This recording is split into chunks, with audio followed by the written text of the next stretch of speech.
We are live. Hello. Hi. Welcome. We're back. Hi. I worked on a background for us. Hope that helps. Don't know how That's helpful it nice. is, but It's anyway, really good. I love it. we are here. Welcome to anyone listening, watching, joining. We do record these. We have been recording them. They do live on YouTube at the moment. I have been putting them on there with an easy link to go and watch. Obviously, you can watch them in double time, which is sometimes easier to get through things a bit quicker. You can skip to parts, but whatever we talk about, we try to share there, so that anyone can go back and watch this stuff later in case you miss something. We definitely love live questions. It is super helpful because our goal is to be, covering topics and covering things that, you want to hear about, that you want to know about, anything like that. So please share your questions, your comments. That will help guide us on what you want to hear about. But yeah, how was everyone's week? You guys had a good week. You were a bit unwell, Joanne, which is a bit of a bummer. Yeah. I'm getting over a head cold, but Tiny violin for you. I know. The little tiniest violin in the world. No, I'm on the mend. I'm doing fine. Just on a personal note, I'm sort of auditioning for an all French singing gig for like 3 weeks from now. I sing a couple songs in French. I speak French like very intermediately. Okay. Would you like to do a private gig where you're singing 3 hours of French songs? And I'm like, yeah, I could probably get that together. Let's see. So we'll see. Wow. Some numbers for me. Okay. Wow. When you sing in French, do you know what all the lyrics mean, or are you kind of just singing what you know the sounds to be? I'll usually look up the meanings, like online, so I can really understand the song when I'm singing it. But I speak it okay, thanks to Duolingo as well. I'm on my 601 day streak right now. Oh, well done. Thank you. Shout out to the Duolingo designers for their exceptional gamification. Yeah, it's true. Joanne Weaver in. It's true. Wow. Yeah, so that's been fun. And how about you, Erica? Good week. Midnight was away. Midnight is away. Yeah, my dog. He is at training camp until next Tuesday. So it's been nice. It's been weird not having him here, but hopefully he comes back perfect. Probably not, but perfect. There's such a thing. He's really smart. So I get all my like pup dates, every other day, and it sounds like he's having a good time. So hopefully I have noticed. I don't own a dog. I don't own a pet. I had a fish one time, but all pet owners say how smart their pet is.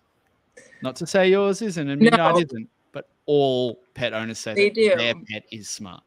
But he is part German Shepherd, and so he does strike me as a breed that is typically a bit smarter than the usual. Yes. Baseline of smartness for dogs. Listen, I have golden retriever at home who's not the sharpest. Really? They're usually kind of smart. There's a lot of videos on them being funny and not smart. Okay. I feel like poodles are like as smart as like a 4-year-old child. Like poodles are like poodles and crows. That's my current reading level. So me and poodles. Doggy daytime, reading time for you guys. That'd be great. Perfect. That's what makes me a great recruiter. 4-year-old literacy. It goes hand in hand. Just look at pictures. Yeah, basically, right? That's what design is, right? No. Let's dive into it. Let's talk about some stuff. Again, questions, fire them at us. But in the meantime, we have been seeing and receiving a few topics around interviews. Once you do get that interview, what you dive into, how you could prep for it. I think one thing that we can probably shed a lot of light on is like common feedback we get from whether it's a design manager or whoever's on that hiring side, common feedback that we get from them as to why someone isn't progressing. And fortunately for us, we get to see it across many different companies from many different leaders and different decision makers. And we get to see like what are usual reasons why someone is not progressed through and why. So I think that's something really helpful that we can share, and then ways that maybe might help you make the most of that interview. Because I think at the end of the day, right, an interview is there to, progress or not. And there's going to be times that you're just not the right person for the role. And that's what the interview is there to tease out. And vice versa, you might determine through that interview that they're just not the company for you, but you had to get in there to kind of learn a bit about that. So it can totally go either way. But if you want it to go forward, you want the best shot of it going forward, and you want to put your best foot forward. And there's always little things that I think you can do that help with that. So maybe you guys could share maybe something that you've heard as like a trend as to why people don't progress. I don't know if something comes to mind immediately, like a common piece of feedback you get or hear. I can go first. Please. I would say the most common thing is typically around like just being unclear in your storytelling. And I think losing people when you're presenting a case study, not being concise enough, maybe running over time, not looking at the clock. I get that a lot. Like there's time management skills, running over because everyone's kind of like at this one meeting. But yeah, I would say that's probably my number one. I've definitely heard that one before too. Yeah, for sure. And I think storytelling is so important as, a UX product designer, right? Because that's like the kind of design that you're doing. How do you tell a story? Like, how do you get people through the process or through the product or through the platform, right? So I think that's just really super key. I totally agree with that. One way to certainly overcome. So this is typically, we would see this in like a portfolio presentation round, right? You're through maybe connecting with several people at a time.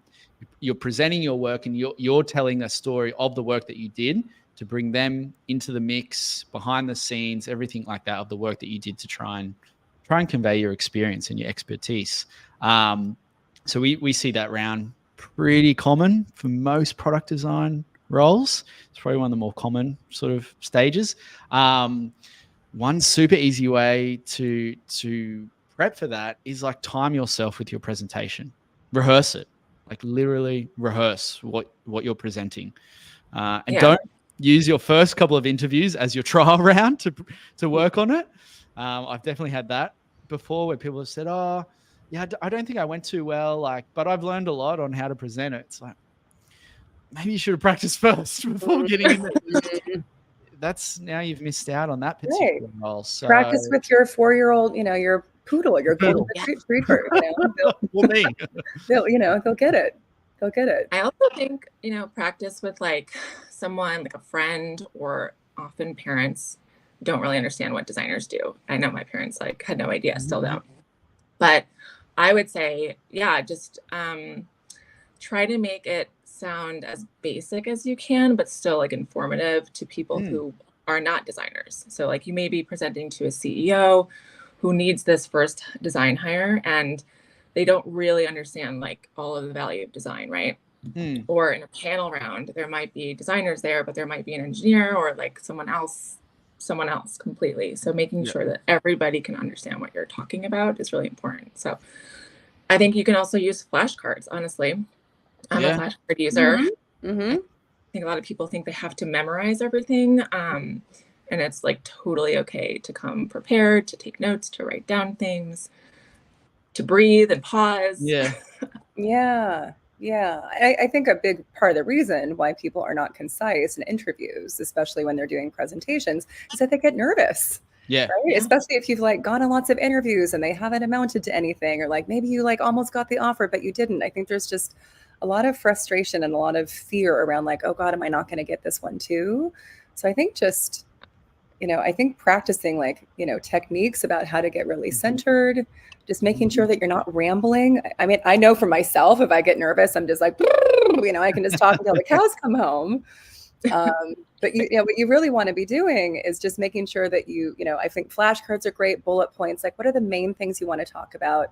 Setting it up with that context first. So instead of just diving into the story, like, here's what we did, but it's like, frame it first. Like, bring people along on the ride with you. Like, what was this project? Why did it exist? What pain point was it filling? Who did you work with on it? right? So to kind of like give that backstory so people are like, okay, they're along on the ride with you. And then when you're also telling your story, another piece of feedback that I get from clients pretty often is balancing the we versus the I. So like, what did I do on the project? Because they want to know like what you can do. They're hiring an individual, so they want to know what you can do. So it's important to make sure that you're including what you did. So a lot of clients will be like, oh, it was a great presentation, but I still don't know what this person did. But then but it's also important to also balance the we, because you want to show that you're collaborative and that you can work with, cross-functional stakeholders. You can work with product, you can work with developers, you can work with an outside client well, if that's the kind of situation that you're in.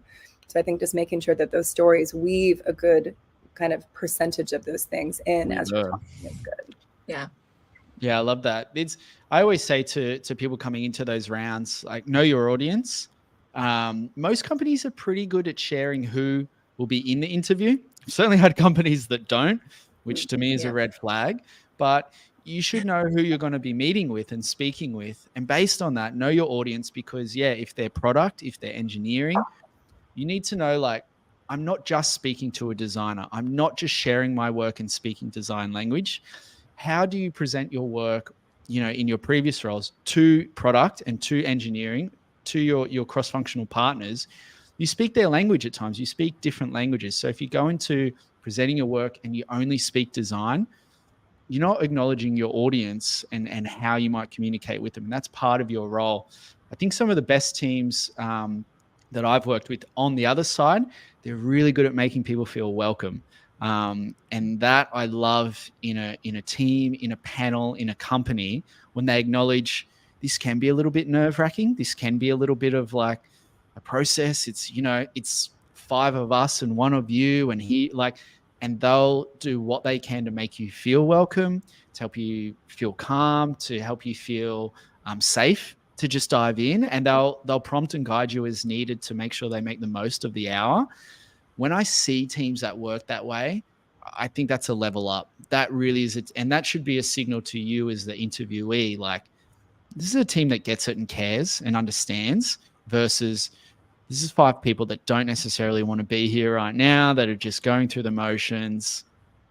You got to, I don't know, I factor those things in too. That's that two-way street. Absolutely. Look for those indirect signals. Absolutely. Yeah. And I think I agree with everything you just said. And I also think that, especially in one-on-one interviews, like if you're doing like a round 1, you're meeting the hiring manager, maybe like the recruiter screen is first.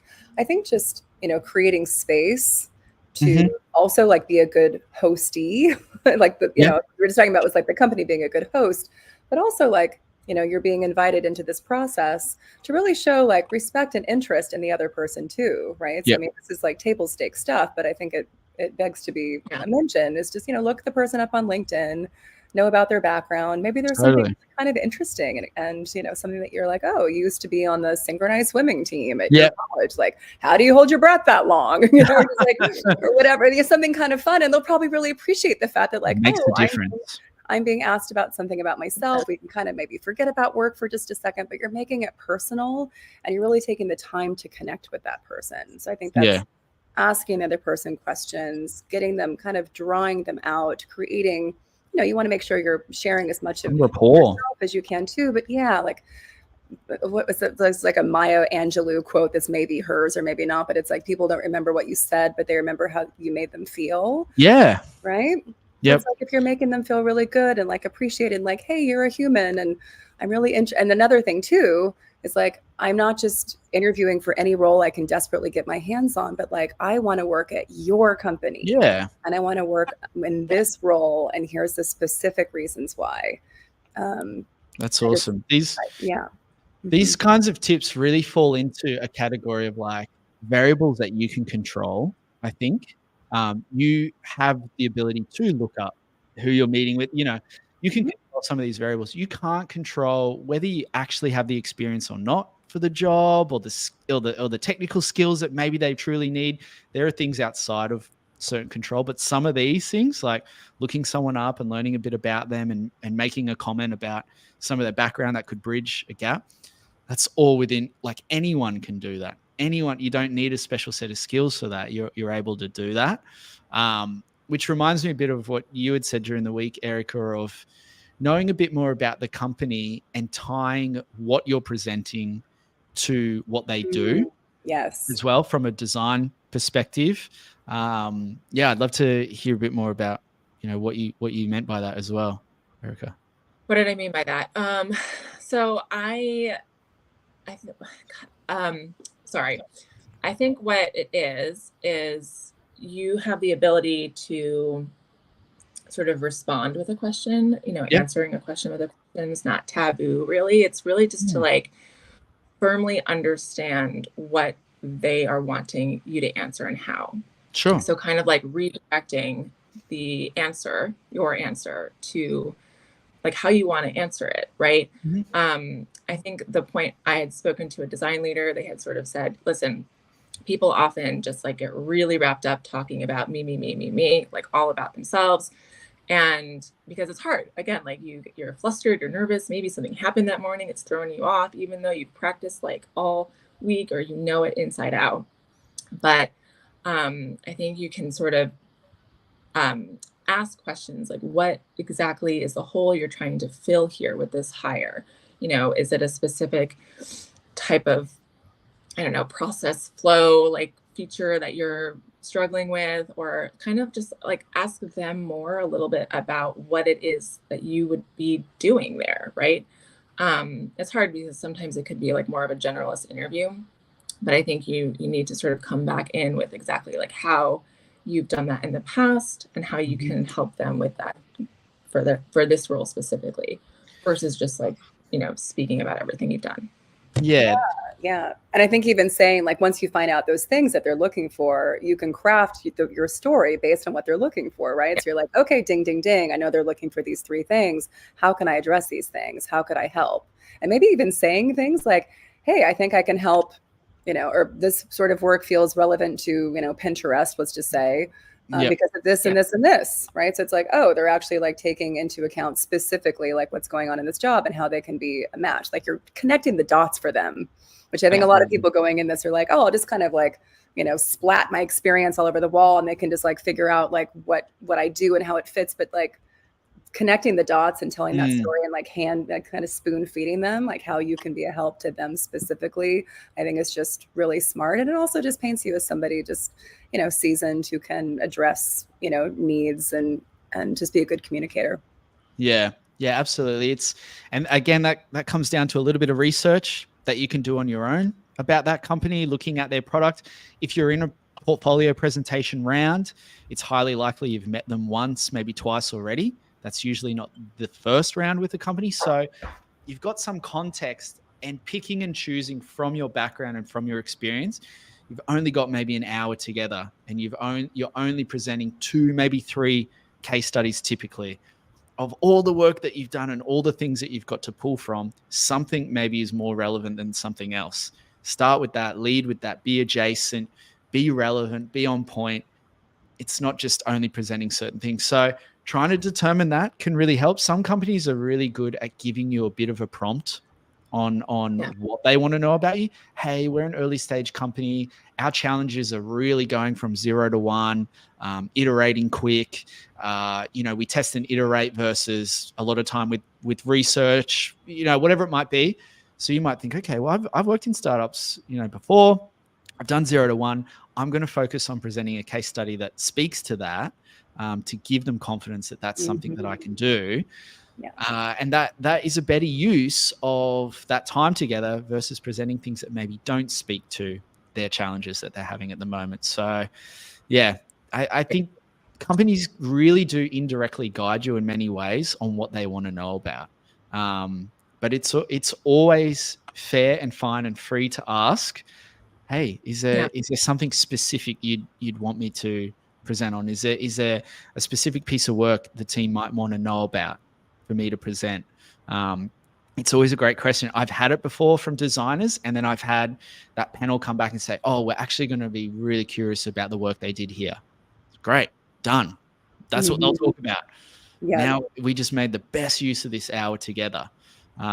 So again, all variables within your control as the interviewer to better your chances and better the opportunity of moving forward.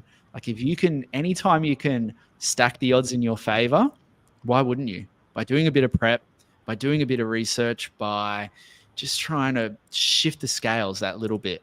I think it just really gives you the better chance. It's not cheating. It's not rigging the system in some way. It's just basic preparation and a bit of basic research, I really think. Yeah, well, they're filling the hole that's there, right? So it's like they're showing how they're filling the hole. And here's the thing too, is that the company wants you to do well. Like they're taking the time out of their day. Like maybe it's multiple people if it's a panel round. Like they want you. Like they're all rooting for you. Like they want to hire someone, and why not you?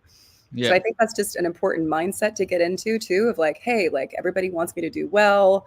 You've done your research, like you've, filled out how to plug the holes and like what you need to say. I think all of this stuff can go out the window if you're nervous. One of the things I wanted to also bring up today too, just in terms of like, so I'm a performer on the side. And so, performing and getting on stage in front of a lot of people is really no different than getting in front of a bunch of people on Zoom for a panel presentation, right? Like you're on, you have to perform, you have to express yourself in a certain way that's going to land and connect with the audience.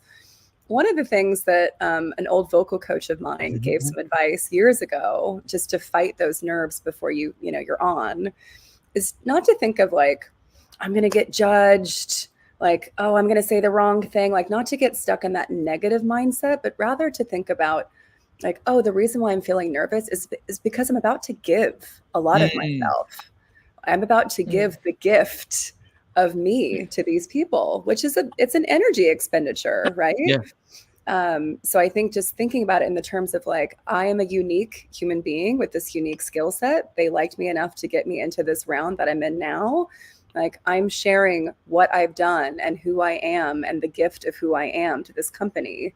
And, not like in a cocky way, like, oh, they should be so lucky, to have me, but just, right. But like to really, remember that you have gifts and remember that you're valuable. I think that's just, that really helps me to kind of get over my, oh gosh, I'm up on the, I'm getting the arrows stuck in me, like, San Sebastian, but it's like, no, it's like you can, like you're bringing something really. To do it. Yeah. I love that. Another piece of really common feedback I've had from people not progressing in rounds is something along the lines of like, oh, they weren't really able to go deep enough for us I get that too. On their work. They couldn't really elaborate or give us the right depth of an answer to things we wanted to know about. And this is particular, I think, for many design areas, but very particular for product design and product thinking. So much of what you do has some sort of scientific method before it. Every design decision you make should be informed. That's what you're hired for. And so I think companies, when they're looking for that product designer, they want to know like, well, why did you do this? Or why was that done? And sort of simply saying like, oh, that's what we were told to do. It's not always like enough of an answer. It doesn't really show the rigor in your thinking. That's another word I've heard over the years as well. Like, oh, we really want to see the rigor in their thinking. I bet. It sounds like you've heard that feedback before too from companies. It's a classic. Definitely heard it. Yeah, haven't heard the rigor though. Felt it. Yeah. Being able to like show how research and data is actually driving your decisions. I feel like data is such a buzzword now, but it's huge. I mean, it's really important, right? Like you don't want to be creating something in a vacuum.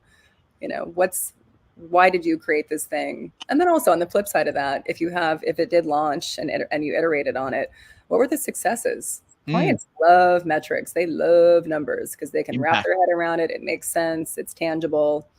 So, I think I mentioned this in a previous Design Unfiltered where I'm like, oh, they're kind of BS sometimes. Like, can you really say like, oh, my work created a, 75% retention rate.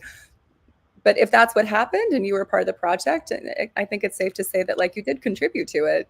The clients want to see not only that you are, or companies don't want to always just see like, oh, you're user focused. What's the impact on the user? But what's the impact on the business? Yeah. Like, especially in this industry when, kind of the industry is tight. The tech industry isn't doing super great. Like they're going to want to know like, what can you do for us? How can you build our business? How can you make us money or save us money? Really? Yeah.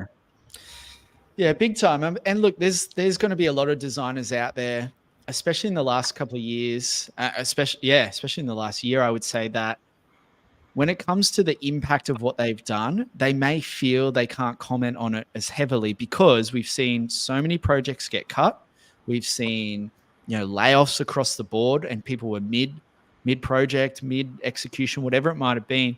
And they're sort of saying, well, I can't really speak to where it went because, we didn't get to launch it. We did launch it, but then I was let go, or, whatever the reason might be. And they might not feel they have that. But there are a lot of things that you can share in lieu of like hard and fast data or metrics. Like, you should have an idea of what something is going to do. You should have an idea through some sort of research about what the impact is going to be. So maybe you don't know that it got 75% increase in retention, but you did something up front that informed you that making a change was going to increase retention in some way. Otherwise, you wouldn't have made the changes or gone down the path. Like, I think companies want to know that you, as the designer, you make informed decisions, and you can go a bit deeper, and you can really back up things. That's the other thing, I guess, defending decisions, defending design.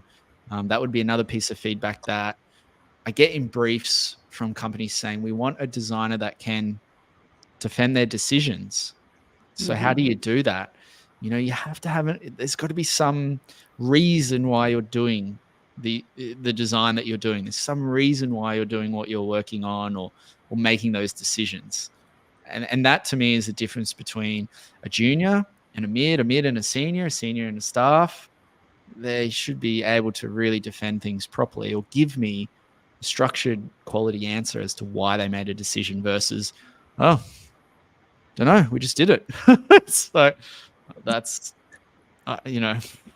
really? Yeah, and especially product people are going to want to know the data, right? Like, there's something there. There was some reason that you did something.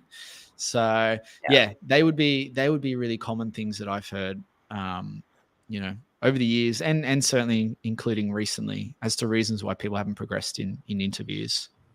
I have a sad story to share for another reason. Oh, okay. It's not about midnight, is it? No, I don't know midnight yet, actually. Yeah. Hopefully soon. I'd love to be introduced. But I had a candidate last week who was going in for a role. It was round one. Beautiful portfolio. Great guy. Really good fit. It was a really hard to fit role too. And I think everything about his background was good, but just his he didn't show enough enthusiasm. Oops, sorry, phone's ringing. Didn't have enough enthusiasm or didn't show it. He did actually have enthusiasm. That was what was so tragic about it, is that he was super interested in it, super engaged. He would write me right away about things, like he was so in it to win it, but he just didn't get that across properly to the company. So I think, especially in this market where it's a company-driven market, you are interviewing, like there's more, I hate to put it this way, like there's more competition, but let's just say that it's a candidate-rich market. Yeah. It's like you kind of have to go above and beyond to like get the company's attention and wanting to respond to you. So I think even if it might feel awkward, I think it's important to say, like, I'm really interested in your company and or this role. Because of X, Y, and Z reasons. Like maybe give one or two compelling reasons that are really honest and authentic for you. And look, I know that it can feel a little bullshitty, because especially if it's a round one interview, like you don't maybe know if you want to work there yet, right? Like they have to prove it to you as well. But I think for you to have the best chances of going forward, I think just literally saying it, like why you're interested, express your interest, write thank you notes after your interviews. So important. I was going to ask you about that. You don't like thank you notes? I don't mind them. I mean, great, that's lovely, but I lump them into like cover letter category almost. Yeah. Oh my gosh. Do they mean anything? Does it matter? My old schoolness, but I think they are so crucial. And our clients tend to really respond well to them. Like we don't hear about it all the time. Yeah. Sometimes they'll say like, oh, I think it's another opportunity for a touch point. It's not just thank you for the interview, goodbye. It's like, hey, thank you so much for your time. I really appreciate you considering me. I'm another opportunity to express your interest and the reasons why. And then I think it's another opportunity. I think something that sort of colors this whole thing is that just getting really personalized. Yeah. So we were talking about before, like researching the person on LinkedIn, researching the company, but to even like, if you drop just like one or two things that you talked about in the interview that were maybe like, it was like a personal thing that you connected on, or maybe it was like something specific that really like, resounded with you. Mm-hmm. And it shows that you're an individual. Like you're not just papering like you're not just papering the whole industry with this like stock chat GPT generated thank you note, but it's like, I'm a real person. I'm really interested in you. Here's another point of connection. It's just another opportunity. You know what? That's you've sold me. Okay. All right. Good. Viva la thank you note. Yeah. What about like sending a thank you note directly versus through a recruiter if they're working with a recruiter? How do you feel about that? Most of the time they don't always. The ones a lot of chats I've set up recently, they don't have the company's direct email sometimes. So I just let them know, just send to me and I'll forward it on. Okay. We give the clients, the interviewers emails to the candidates, but we say like, hey, this is the only time you have direct communication with them. Yeah. Make sure you send it within 2 hours after the interview for maximum impact. So the momentum is going. Yep. But everything else goes through us as a third-party recruiter. Yeah. That's a good point. That's fair enough.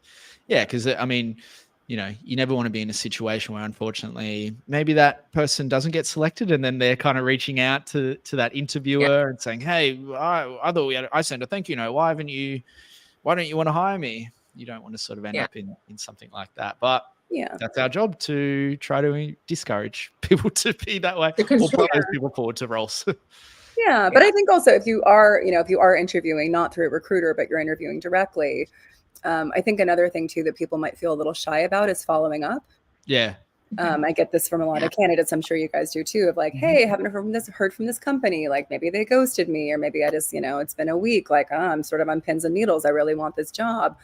I think this was like a really big mind shift for me, just in like my own career too. But following up is not pestering somebody. I mean, it can get pestering, like don't do it too much. But if it's been like, 5 business days or like a week after your interview and you're like, hey, like I'd like to know where I stand. I think just writing a quick little, very friendly note, not accusing anybody of anything, but just like, hey, like just thought I'd check in, nudge. See how the process is going, like, how did I do? Just something like personal, like, I'd love to hear any feedback that you might have, like to be open to feedback and just show that you're really interested and engaged. Because sometimes people just might lose you. Like they might just lose you in the process. Like there might be a lot of people applying.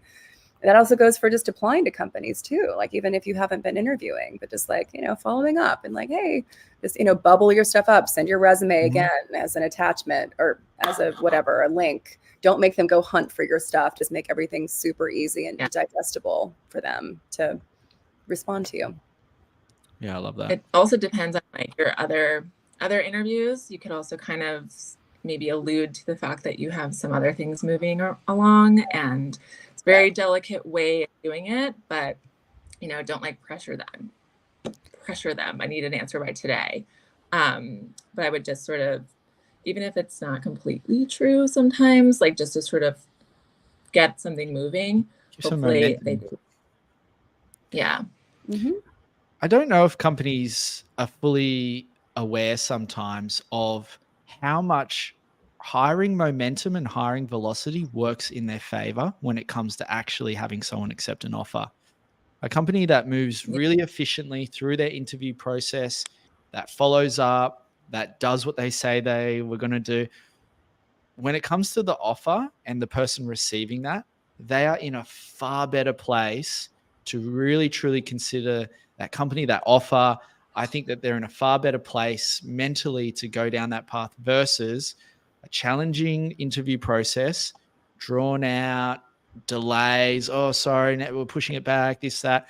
When that all goes on and then it finally comes to the offer, that candidate, 9 times out of 10, I really think they're in a different place when it comes to receiving that offer. Hopefully, I want any company that's making an offer to someone, I would love for them to win the talent that they want. And same for a designer or a candidate, I want them to win the role that they want. But there's not a reward for bad behavior either, in that if you are interviewing really poorly and you're going through these motions badly, it's way harder to get it over the line in the end. And I see that time and time again. And that, on the other side, most of the time is such a controllable variable for a company. They can control the interview efficiency. They can control that interview velocity. They can control that experience to an extent, the best of their abilities, for that designer, so that if they want to hire them in the end, they have created such a positive experience that they have increased their chances so much more to having someone accept their offer. And if you want to offer someone, it means you want them to work for you, which means you want them to say yes.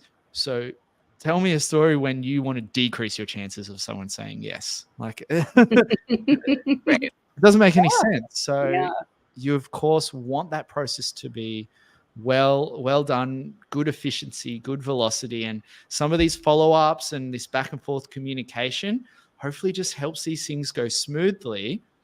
But it's very telling of like both sides, both designer and company, how they go about these things and how they might work together. So if the goal is hiring great people, then we've really got to do a great job of doing it. And I think like people can really ask during their interviews, like what is the process, or when can I expect? Because when you like end the interview and then you're just left to emailing or messaging or whatever, tweeting something else. But if you're just left to that, then you have no direct conversation. So you can't even like really read their faces.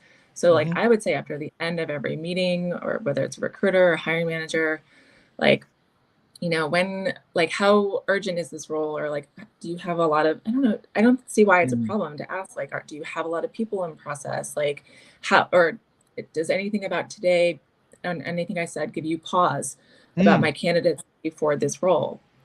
Kind of ask them directly, throw them off a little bit too. It's like totally allowed. And I think we can talk about like the two-way interview street, right? Like you need to come like really prepared with interview or questions for them, and like about the team, the struggles they're having. Is this a backfill? Oh my gosh, is this a new role? Like, what is the growth trajectory look like for me? Like, and tell me about the culture. What's your favorite part about working here? Why are you here still? Kind of. Or what are the challenges you've been having as like an organization too? And I think that will be really telling. You got to use your time wisely. It's, again, you should be empowered as any person out there interviewing to have these conversations. In any company that you meet with, hopefully you've got like a point person that you're communicating with. It could be us, right? If you're working with, if you are fortunate enough to work with one of us, just kidding. We love to work with everyone. If you are working with a recruiter, great. That's your point person. Maybe it's an internal recruiter at the company, your point person. Maybe they're smaller and it's someone else within the biz, but there's some sort of point person that you're dealing with. Communicate with them and ask these questions. I always find myself in these situations where you go through this interview process. Companies can sometimes arrive at who they want to hire before the designer does. The company already knows what they're looking for. They know what they want. They've met someone. They're like, that's the designer that we want. But for that designer, they're like, I've had 2 conversations with them. I don't know that much about them. I would need to know this. I need to know that. So just because the company's in a place to make an offer doesn't mean that the designer is in a place to say yes to what that offer might be. They need more information to know whether they want to accept or not. So as you progress through an interview process, work with your point person and share back, what are the things you're not knowing yet? What are the things you'd want to know when it would come to an offer? It's not just about the dollars either, but like, where do they see me in the role? Like, which team might I be working with? And are they able to tell me a few of the initiatives that I might be taking on sort of first? This type of information, which empowers you to make a decision, you should be able to have that conversation, because your point person, whether it's us, internal recruiter, they're going to feed it back to the head of design or someone like that. They're going to say, hey, you've got a call coming up with that designer you really like. That designer is really wanting to know what they're going to be working on. Can you make sure you cover that? Yeah, in tee that it call up. that's coming up. Tee it up. Give him the pass. Yeah. So please be empowered to do that. Yeah. I think my take on asking questions to a company is that I think in a first round interview, it's mostly you selling yourself to the company. Right. So I think like the hard hitting questions, things that might kind of put them on their back foot a little bit, that are not, unwise to ask, but maybe if it's like a startup, like what is their funding if it's not readily available on Crunchbase, or like what's their runway, like those sorts of like financial questions, you probably want to wait until the end. Yeah. But I think having like a couple of specific questions, what team would I be on? What's the need? Maybe some very specific questions about the company that you've researched. So I would say probably I would avoid like super generic questions like, what's your culture like? But I'd have really specific questions about that particular company. So it shows you've done your homework on them, you're interested and engaged, and you're curious enough in them that you're asking questions. But I'd probably advise people to not have too many questions for the first round, just because selling yourself, right? Like, make them want to bring you back for round 2 and round 3. And then I think there's like just naturally more space for you to ask more questions as things progress. That's my take. Yeah. A question about a company's funding and run rate is kind of null and void if you're not coming back for round 2. Right. If you don't even make it past the first, right. It doesn't really matter what their funding is, because you're not coming back for our next round. So you sort of got to know when to stage it out a bit. Corey has made a really killer comment here, killer in a good way. Hi, Corey. Hi, Corey. Yeah. I'm gonna put it on the screen here somewhere, because I think this is really great. My 2 fave interview questions are why this role and why now. Very killer. To get at why the role exists, and also the answer may give insight into where design sits in their priority, and how do you make product decisions to tease out their maturity, research priority, etc., as well as a role of CEO or leadership. Thank you, Corey. That's awesome. Yeah, those are really great questions. These are probably not first round questions. Maybe the first question, why this role and why now? But your question about product decisions, where would that fall, do you think, in an interview process? That's probably in your portfolio presentation round as you're discussing things, maybe on a one-on-one in a second round with the head of design or someone similar. I think probably second round. Like more of like a one-on-one question. Yeah.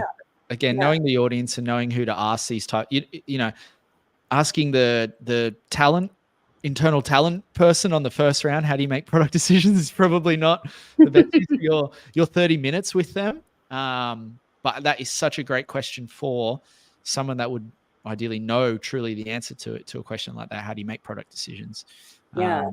And if more people have more favorite questions that you guys like to ask, please put it in the chat too, because we can just knowledge share as well. Like it might be, I'll probably learn something too, like questions that I hadn't thought of before. So this is a great opportunity for the brain trust to come together. I'm also saying that hard. Sorry, go ahead. Oh, sorry. What were you going to say, Erica?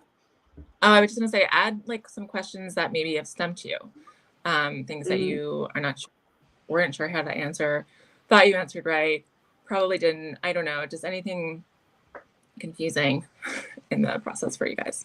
Yeah. I'm also saying that Peter Paul de Pasquale wrote in earlier. So hi, Peter. You're a career counselor in higher ed. What special considerations would you give to designers leaving undergrad and grad design programs during this time? What can they do in this market to move forward? I think all the stuff that we've shared so far certainly applies to them as well. I would say specifically for people that are just graduating, I think it's really important that in portfolios you label what is schoolwork or spec work versus what is actually like, professional work. If you don't label it, I think that can actually create a feeling of untrust or distrust. Like, what am I looking at? Did this actually get produced, or is this something that the person did on their own? So I think just like really labeling that really clearly is great. I would lead with this work that's produced, even if it's not your favorite work or you think it's not the shiniest and brightest, but I would lead with that because that's always going to have the most weight. I think it's also just like, just finding as many opportunities as you can just to get some more work to put together in your portfolio. So maybe that's assisting with like some more senior seasoned people that are already on projects. Like, hey, can I help out and be an extra set of hands? I'd love to put this work in my portfolio. Or, going to networking events, like just being a part of the community and finding those people to then volunteer your time, whether it's paid or unpaid. If you want to do it on spec just to build your book, that might be an option. And then also, I think doing stuff on spec, like meaning that's your own personal project. Like, oh, I'm seeing this like, Walmart purchase path that I think could be improved. And I'm going to take it upon myself to like design it differently. And here's why. So obviously you're not doing the research. You don't have the data. It's not like a real project, but it's showing that like you're in it to win it. And you're thinking through these things and you're taking the time to like build your portfolio and build your book and to show your design thinking and your interest and your passion for the industry. So I think those can all be, possible ways just to kind of get the leg up at that particular juncture in your career. Yeah, for sure.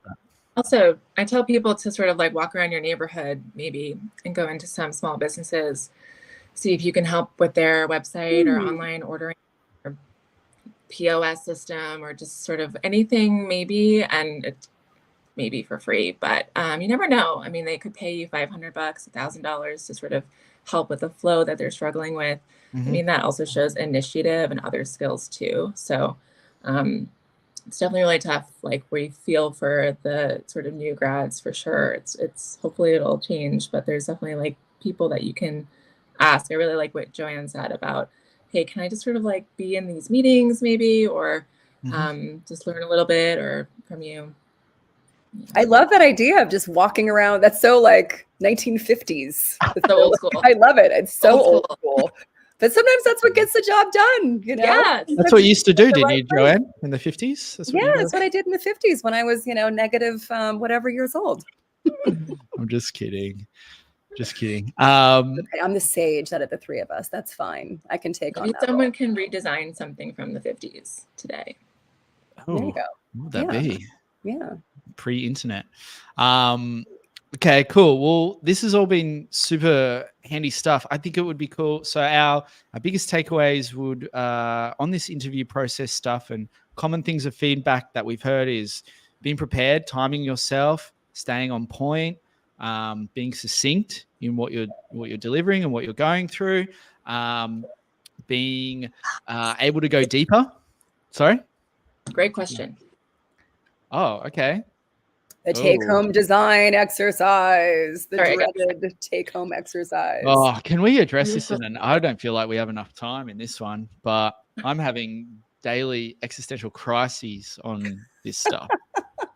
It's killing my soul. It really is. Yeah. Oh my gosh. I've heard so many bad behavior stories in this industry. Like one of my favorite super high-level VPs of design, incredible company background, was asked, and these, he's thankfully landed someplace right now, but in his interview process, he was being asked to take home design tests unpaid on the company's brand, no less, which is like so bad. 48 hours, blah, blah, blah. Yeah. I don't know. At a certain point, if you're a designer and you really want to do it, I don't know. Like, I guess I discourage. I just don't think it helps with the hiring process. I don't think it's the way to do it. It's fucking terrible. Yeah. You can negotiate though. You can ask for compensation, especially if it's on their brand. So you can absolutely ask for compensation. I've seen companies offer like, $500 just as like, a standard, but you can go up or down depending on how you feel about it. Or you can push back and just say, be nice and, sweet and diplomatic to them and be like, hey, like, I think this would actually serve you better. Yeah. If I did like a really in-depth like case study or portfolio review or like really diving into one piece of like something that you've already done. And you can judge the presentation. Like you could put a snazzy title slide on it that's got the company logo on it. You can make it really personalized for them. Like you can do some zhuzhing and like make it, extra sparkly. But I think that's tends to be the standard of most companies that we work with, is to do away with the design test and do that instead. Sometimes like a live whiteboarding thing. Some companies like that, some companies don't. Some candidates really like that too. It's like, oh, okay, I kind of get to see how I'm going to work with these people and what our work styles are like. So that could be valuable. I don't know. Yeah, look, Ultimately, the answer to the question, is there a red flag? Yes, it is. Yeah, definitely. We should all be saying no. We should all be pushing back on it. I push back on it every other day when it gets, presented to me from companies that want to work with me, and I have to do my best to absolutely educate. I walk away from money a lot. I walk away from an income that I'm trying to make for myself to pay my rent, to live in a country that I need a work visa on. I have to walk away from that constantly because I'm faced with this stuff. So I'm doing my best to combat, if you will, this as well, to re-educate, to put forward alternatives, as you've discussed. And I do that every other day on behalf of all the designers that I work with. But please let it be known that I can do my best to do that all day long, and all of us can. And there will always and still be companies that do not get it, that do not care, that do not want to listen. And they will say, this is what we want. This is the way that we're going to hire someone. This is the only way that we know how to do it. And we're doing it. We don't care what you say. What does that say about the company, right? Well, precisely. Right. And then how they treat design. Like, how do they value design, and do they even know how to interview for design? Totally. So we all got to try and walk away from it, hopefully. Yeah. No, I agree. I would love for that part of the process to be like a reference call instead of somebody that you've worked with. If you can queue up your references, and sort of they can maybe say like, hey, listen, like Kyle really knows his shit. Like, he can do this. Or this is what he sort of brought to the team and created, versus a design challenge. And that's really when you push back and say, like, what exactly from my current portfolio are you missing that you need in a design challenge? I'm more, and we could spend an hour on this for sure. More. Yeah, I know. I was on a panel at NASDAQ some years ago, and this was brought up. There's like maybe 75 designers in the audience, and the topic was brought up of like take-home design tests, and it was like 75 people hissing at the same time. It was just like, no. It's such a loud thing, yet people just still seem to opt for it. So I'm more than happy to like spend a whole episode. I'm just keeping an eye on the time myself right now.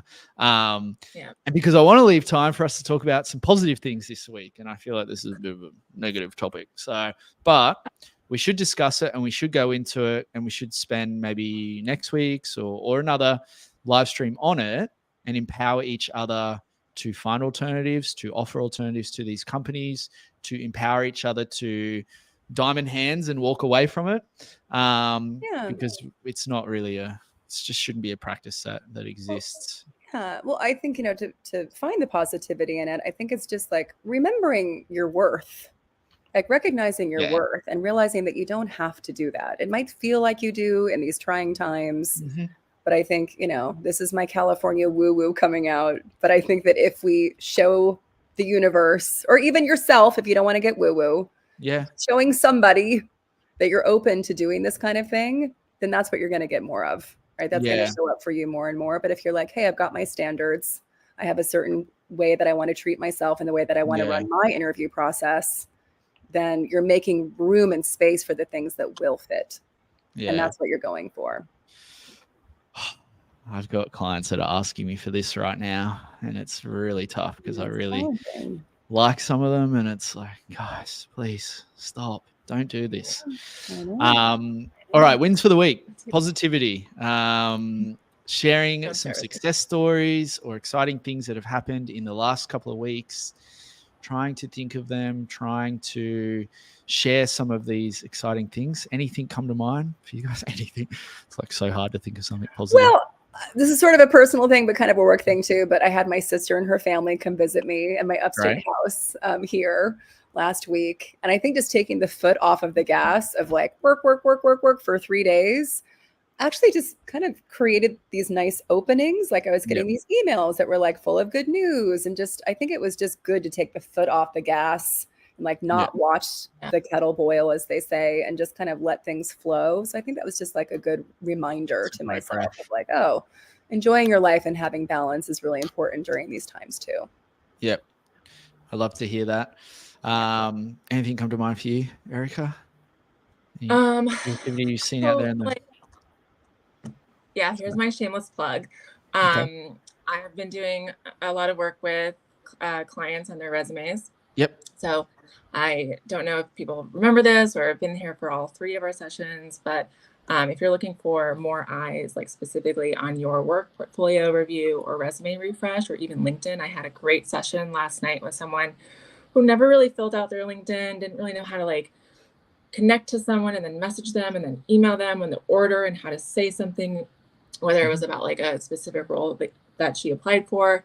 But I've been having really fun conversations, and like afterwards, everyone's like, "Oh my gosh, thank you so much." And I'm not just saying that because I really do want their feedback. But so far it's been pretty positive. So that, I do that nights and weekends. So I'm always working. I have no life. I love that. But it is helpful and it is impactful, and it can make a difference in many people's search, I think, directly. Even as recruiters, maybe we can't get someone the job, but we can certainly give them some tools that might help them get that job themselves at times. That's been nice because I'm a recruiter sort of reviewing your resume, and you can see kind of like how a hiring manager would be looking at your resume, which I think is pretty valuable. Absolutely. Yeah. We are the opinion of every hiring manager we've ever worked with, It's kind of along those lines, I think. Positive on my side. I mean, market focused, it's certainly been a challenging time still. I think this year just can't figure out what it's doing. I feel like we felt like things were quite busy at the start of the year, and now it feels like they're a little bit more challenging or quieter for designers. So it just feels like things haven't shifted too much yet. But I have, I guess, been working on some good stuff this week, in particular some really high-level IC roles, which just for me personally is a really fun joy to see a company want a Series B at that, to spend, mid 200s on an IC product designer and beyond, even higher, which is a big salary, a big expectation at that number. That's, you really need to be a top performer at that. But companies wanting to invest in that type of designer, putting money behind that type of designer, and seeing that track, that IC track, that, being rewarded for your craft skills. Some of that is really fun for me to work on, work-wise specific, market-wise specific. So that has been a joy. Looking at some of the best pieces of work I've seen in a long time, which is awesome. Whether it's a website portfolio or just even a Figma deck at times, I'm like, this shit is good, which is cool. That's nice. Love that. That's great. Yeah. Well, look, thanks everyone. Thanks, Joanne. Thanks, Erica. Yeah. Really appreciate getting to spend this time with you. Hopefully we should just do one of these in person soon enough as well. We all we should. We're all yeah, we can meet midnight. Right, yeah. Bring him. We'll get him on mic. It'll be very soon. Very well heard. Yes. Him and I can have a 4-year-old conversation. Thanks as always. This will go on YouTube. You can watch it later. We are going to come back ideally in 2 weeks and talk about more things. Hit us with topics because we love that. Yeah. These live questions are so helpful. Topics about what you want to hear about. Follow us or connect with us if you aren't already, and you'll see us ask about topics or things like that. You can DM us anytime. You're here on LinkedIn. If you're not connected with us, please do. Hit us with the kinds of things that you want to discuss. And this hour is for you. This time is for you, the designers out there looking. That's what we're here for. Yeah. If you guys want to connect with me, you guys need my email, which is joanne@joanneweavergroup.com. Nice. I can keep my invite box nice and clean and tidy. I love it. Well done. But definitely connect with us for sure. Yeah. Appreciate it. Yeah. Thank you so much, everyone. Have an you. amazing week or two. We'll see you soon.